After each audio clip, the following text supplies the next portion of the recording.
Spiritual meditation is the pathway to divinity. It is the mystic ladder which reaches from earth to heaven, from error to truth, from pain to peace. Every saint has climbed it. Every sinner must sooner or later come to it. And every weary pilgrim that turns his back upon self and the world, and sets his face resolutely toward the Father's home, must plant his feet upon its golden rounds.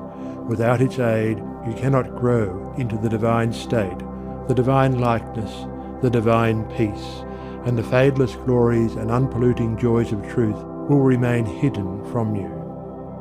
Meditation is the intense dwelling, in thought, upon an idea or theme, with the object of thoroughly comprehending it.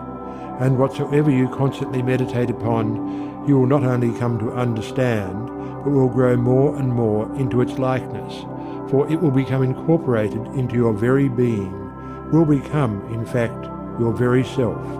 If, therefore, you constantly dwell upon that which is selfish and debasing, you will ultimately become selfish and debased.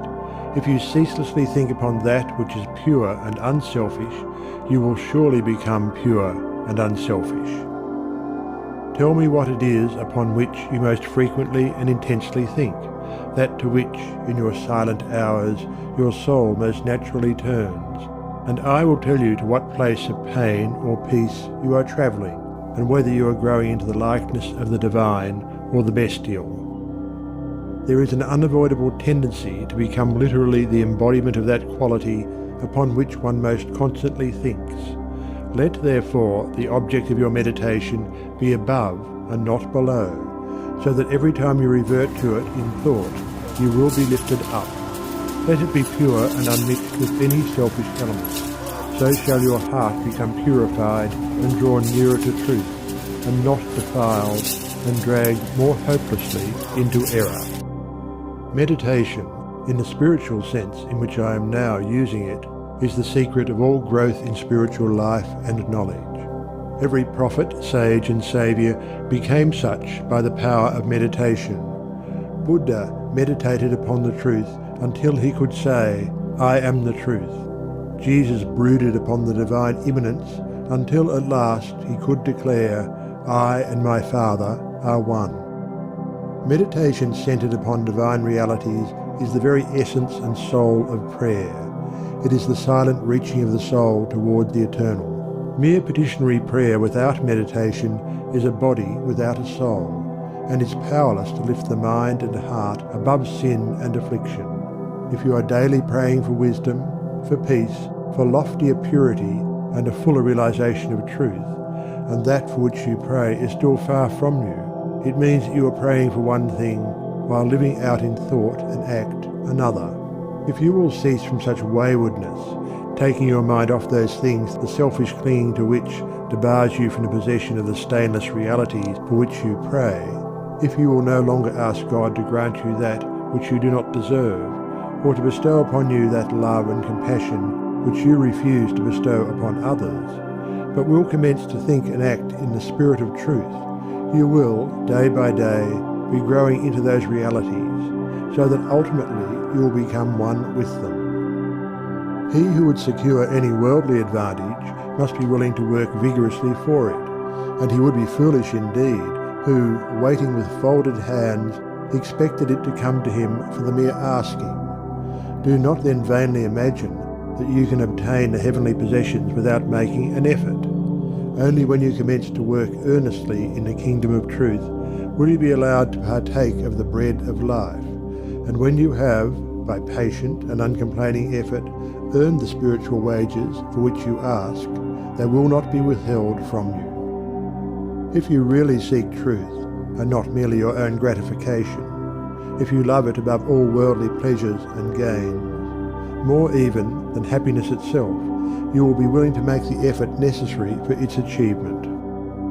If you would be freed from sin and sorrow, if you would taste of that spotless purity for which you sigh and pray, if you would realize wisdom and knowledge, and would enter into the possession of profound and abiding peace, come now and enter the path of meditation, and let the supreme object of your meditation be truth. At the outset, Meditation must be distinguished from idle reverie. There is nothing dreamy and unpractical about it. It is a process of searching and uncompromising thought, which allows nothing to remain but the simple and naked truth.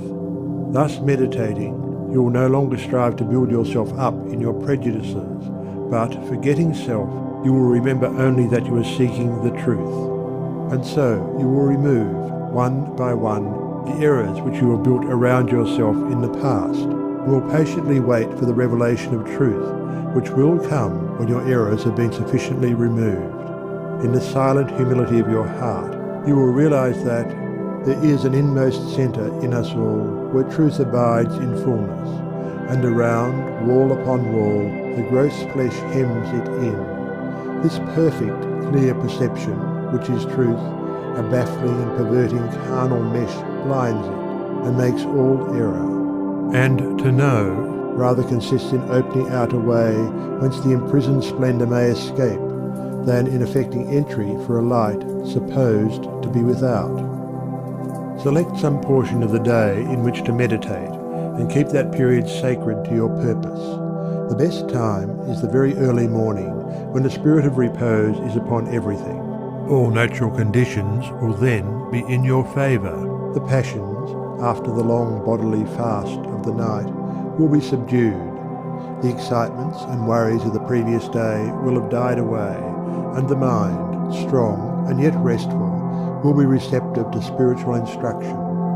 Indeed, one of the first efforts you will be called upon to make will be to shake off lethargy and indulgence, and if you refuse, you will be unable to advance, for the demands of the spirit are imperative.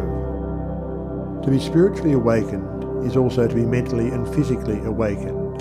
The sluggard and the self-indulgent can have no knowledge of truth. He who, possessed of health and strength, wastes the calm, precious hours of the silent morning in drowsy indulgence is totally unfit to climb the heavenly heights. He whose awakening consciousness has become alive to its lofty possibilities, who is beginning to shake off the darkness of ignorance in which the world is enveloped, rises before the stars have ceased their vigil, and, grappling with the darkness within his soul, strives, by holy aspiration, to perceive the light of truth while the unawakened world dreams on.